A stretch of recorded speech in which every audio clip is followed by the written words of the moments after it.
تین اہم خبروں پہ آج ہم بات چیت کریں گے۔ ایک تو یہ کہ جو موجودہ سیٹ اپ ہے اس کو برقرار رکھنے کے لیے جو مشکل ترین اقتصادی فیصلے لینے ہیں، اس سلسلے میں پی ڈی ایم کی حکومت نے قومی سلامتی کمیٹی کا اجلاس طلب کر لیا ہے اور ان فیصلوں میں کوشش کی جا رہی ہے کہ پاکستان کی جو عسکری قیادت ہے اس کو بھی اعتماد میں لیا جائے اور کچھ بوجھ ان کے کندھوں پر بھی ڈالا جائے۔ لیکن ہماری اطلاعات کے مطابق عسکری قیادت نے ملک کی جو سیاسی اور اقتصادی صورتحال ہے اس میں اپنا جو رول ہے وہ نیوٹرل رہنے کا فیصلہ کیا ہے اور یہ کہا ہے کہ جو اقتصادی اور سیاسی فیصلے ہوتے ہیں یہ حکومتیں خود لیتی ہیں، یہ کابینہ کا اختیار ہے اور اس میں عسکری قیادت کو نہ شامل کیا جائے تو زیادہ بہتر ہے۔ ہماری اطلاعات کے مطابق پاکستان کی عسکری قیادت نے سول جو اسٹیبلشمنٹ ہے ہماری، جو پی ڈی ایم کی حکومت ہے، اس کو یہ مشورہ دیا ہے کہ اگر وہ یہ سمجھتے ہیں کہ حالات سیاسی یا معاشی ان کے کنٹرول میں نہیں ہیں یا وہ اکیلے مشکل فیصلے نہیں لے سکتے تو پھر بہتر ہے کہ وقت ضائع کیے بغیر وہ فریش مینڈیٹ کے لیے عوام سے رجوع کریں اور ملک میں نئے انتخابات کا اعلان کر دیا جائے۔ یہ مشورہ وزیر اعظم شہباز شریف صاحب کو دیا گیا ہے اور اس مشورے کی روشنی میں ہی پی ڈی ایم کی قیادت میں، جس میں زرداری صاحب بھی، مولانا فضل الرحمان صاحب اور دیگر جو سیاسی جماعتوں کے قائدین سے شہباز شریف صاحب کی ملاقات ہوئی، اس میں یہ چیز بھی ڈسکس ہوئی اور پھر اس میں نواز شریف صاحب نے ایک بار پھر ویڈیو لنک کے ذریعے ان میٹنگز میں شرکت کی اور اپنی رائے کا اظہار کیا اور ان کے خیال کے مطابق ہمیں اس وقت جو پاکستان میں حکومت ہے اس کو فوری طور کے اوپر الیکشن میں جانا چاہیے۔ اس لیے انہوں نے شہباز شریف صاحب کو بھی یہ ٹاسک دیا تھا کہ وہ اتحادی جماعتوں کو اعتماد میں لیں اور الیکشن کی طرف جائیں۔ تاہم زرداری صاحب اور مولانا فضل الرحمان صاحب جو ہیں کہ وہ ابھی تک بضد ہیں کہ مشکل فیصلے بھی لینے پڑتے ہیں تو لیے جائیں، لیکن نیب کا قانون اور انتخابی اصلاحات کے بغیر الیکشن میں مت جایا جائے۔ بلکہ زرداری صاحب نے تو یہاں تک مشورہ یہ دیا کہ 1.5 سال کی مدت جو ہے وہ پوری کی جائے۔ جب ان کو یہ بتایا گیا کہ عسکری قیادت جو ہے کہ وہ یہ چاہتی ہے کہ اگر آپ مشکل فیصلے نہیں لے سکتے، حالات آپ کے کنٹرول میں نہیں ہیں، تو پھر فریش مینڈیٹ کے لیے ہی بہترین اس موجودہ صورتحال کے اندر فریش مینڈیٹ ہے۔ تو اس میں پھر زرداری صاحب نے یہ کہا کہ یہ جو بھی بوجھ ہے وہ سب کو اٹھانا چاہیے، اس میں قومی سلامتی کمیٹی کا اجلاس بلایا جائے، اس کے اندر یہ معاملہ اٹھایا جائے، اس میں ایجنڈے پہ رکھا جائے یہ سارے معاملات جو ہیں کہ اس کے بعد پھر فیصلہ کیا جائے یہ کیا کرنا ہے۔ لیکن پولیٹیکل لیول کے اوپر زرداری صاحب نے شہباز شریف صاحب اور نواز شریف صاحب کو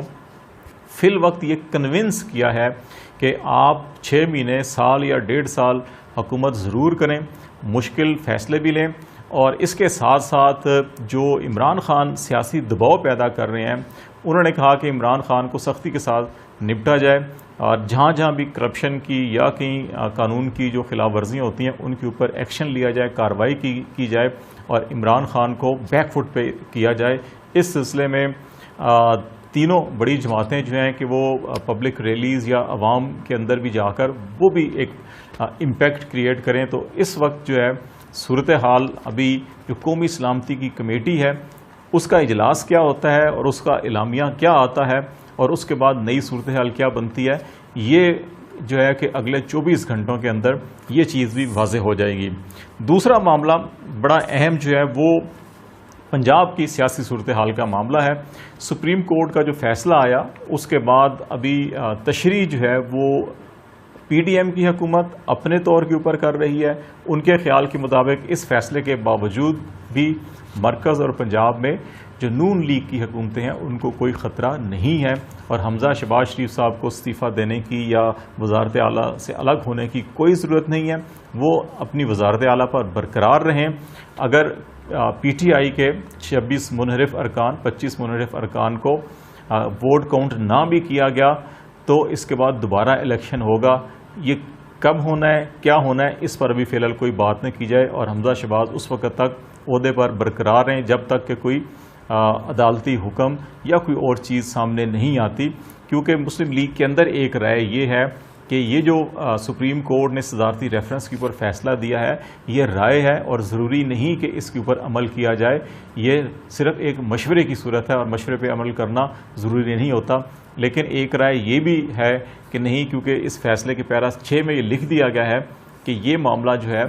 وہ آرٹیکل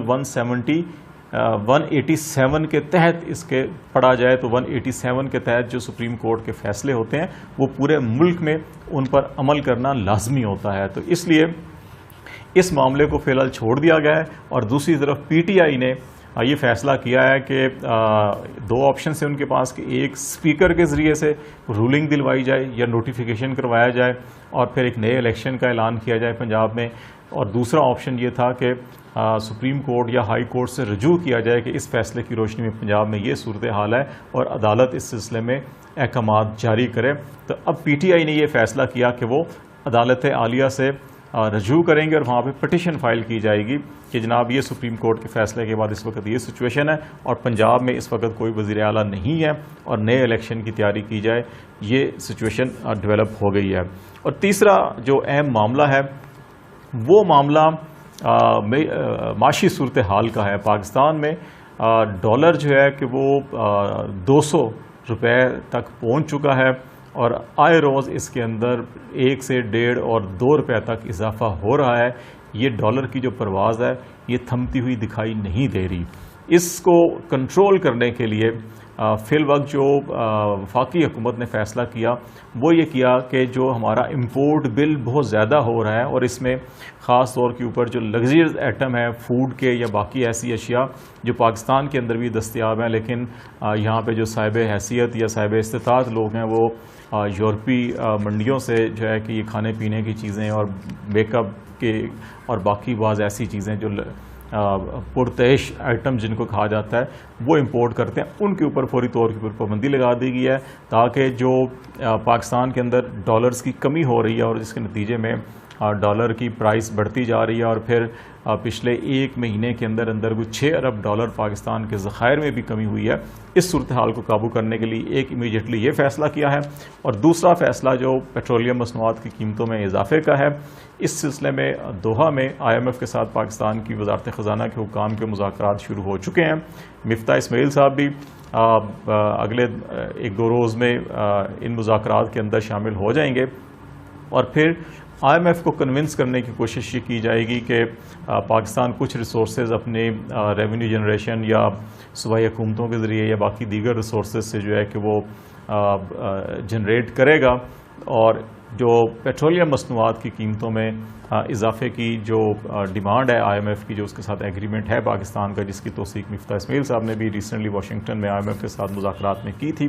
کہ اس میں اندر کچھ نرمی کی جائے اور مرحلہ وار حکومت کو یہ اجازت دی جائے کہ وہ یہ فیصلہ کریں اور مین وائل جو IMF نے ہمیں قسط جاری کرنی ہے کہ وہ قسط جاری کر دے۔ اب دیکھیں IMF جو ہے کہ پاکستان کے ساتھ کیا سلوک کرتا ہے، یہ تقریباً 4-5 دن کے بعد ہی صورتحال واضح ہوگی، لیکن اس وقت جو اکنامک اور پولیٹیکل سچویشن بالکل ساتھ ساتھ چل رہی ہے یہ بڑی انتہائی اہم اگلے 2-3 دن ہوں گے، جہاں ایک طرف قومی سلامتی کا اجلاس ہوگا، اس میں دیکھتے ہیں کہ عسکری قیادت جو ہے کہ اس ساری صورتحال کے اندر جو اب تک کی اطلاعات ہیں وہ تو یہی ہیں کہ عسکری قیادت کی اوپینین یہی ہے کہ سیاسی حکومت خود سیاسی فیصلے کرے، اقتصادی فیصلے بھی جو سیاسی حکومت ہے اس کی جو اکنامک ٹیم ہے وہ فیصلے کرے، یہ بہتر ہے۔ عسکری قیادت کا کام ملک کا دفاع کرنا ہوتا ہے، اس کا جو معاشی یا سیاسی فیصلے جو ہیں کہ وہ سیاسی قیادت کا ہی ہے، تو وہ اس سے لا تعلق رہنا چاہتے ہیں اور ان کا یہ خیال ہے کہ اگر حالات کنٹرول میں نہیں ہے تو پھر بہتر ہے کہ فریش الیکشن کی طرف جایا جائے۔ دوسری طرف شیخ رشید صاحب اور جو ایسے بعض پارلیمنٹیرین یا سیاستدان جو پی ٹی آئی اور اسٹیبلشمنٹ کے درمیان پیغام رسانی کا کام بھی کرتے ہیں، ان کا بھی یہ کہنا ہے کہ مئی کے اندر جو ہے کہ یہ امکان ہے کہ الیکشن کا اعلان ہو جائے گا۔ یہ ہو سکتا ہے کہ موجودہ حکومت جو ہے کہ وہ بجٹ پیش کرے اور بجٹ پیش کرنے کے بعد جو ہے جون میں کسی وقت یہ اسمبلیاں ڈیزالو کر دی جائیں، اور جولائی، اگست اور ستمبر میں آئیڈیلی یہ کہا جا رہا ہے، اس وقت اسلام آباد میں باتیں ہو رہی ہیں کہ ستمبر کے آخر میں شاید پاکستان کے اندر جو ہے کہ وہ قومی انتخابات ہوں، یا پھر اکتوبر کے شروع میں ہوں، اور اس میں جون کا اینڈ اور جولائی کا آغاز جو ہے وہ یہ بتایا جا رہا ہے کہ اسمبلیاں ڈیزالو ہو سکتی ہیں۔ بعض لوگوں کا یہ خیال ہے کہ اس وقت جو نون لیگ سوچ رہی ہے وہ بھی شاید یہ سوچ رہی ہے کہ IMF کے ساتھ کچھ نیگوسیشنز کرنے کے بعد اگر صورتحال ان کے کنٹرول میں نہیں ہوتی تو شاید وہ جو ہے کہ مزید کوئی انسینٹیو پیکیج لا کر عوام کو ایک بھاری انسینٹیو دے کر اور پھر سارا کا سارا ملبہ جو ہے وہ نگران حکومت کے اوپر چھوڑ دیں، جو ڈیفینیٹلی ٹیکنوکریٹ یا اس قسم کے لوگ ہوں گے، کہ وہ پھر اگر مہنگائی کرنا چاہتے ہیں تو وہ کریں، اگر وہ بجٹ بھی انٹرم بجٹ دینا چاہتے ہیں تو وہ بجٹ دیں، اس کے بعد جو بھی قیادت آتی ہے وہ اگلے جو ایگزیکٹلی بجٹ ہو وہ پیش کرے۔ لیکن اس ساری صورتحال کے اندر زرداری صاحب اور مولانا فضل الرحمان صاحب، جن کا ویٹ اس گورنمنٹ کے اندر بہت زیادہ ہے، ان کا یہ خیال ہے کہ فوری طور کے اوپر جو الیکشن ریفارمز اور جو نیب کا قانون کی ترمیم ہے اس کے اوپر کام شروع کیا جائے، تاکہ کسی بھی وقت اگر الیکشن میں جانا پڑتا ہے تو اس سے پہلے یہ کام سارے کر لیے جائیں۔ لیکن دیکھنا یہ ہوگا کہ اگر پارلیمنٹ یہ قانون پاس کرتی بھی ہے تو صدر اس کو سائن کرنے میں کتنے دن لیتے ہیں، اور اگر صدر اس کو سائن نہیں کرتے اور یہ معاملہ لٹکا رہتا ہے تو بالآخر بجٹ اور یہ تمام اکنامک جو ڈیسیژنز ہیں یہ پھر اس حکومت کے گلے میں پڑیں گے۔ تو یہ ساری کی ساری صورتحال اس وقت جو ہے اف اینڈ بٹس کے ساتھ چل رہی ہے، لیکن یقیناً یہ دن اور بالخصوص قومی سلامتی کمیٹی کا جو اجلاس ہے یہ کافی اہمیت کا حامل ہوگا، کہ اس کے بعد دیکھیں گے کون سے فیصلے سامنے آتے ہیں۔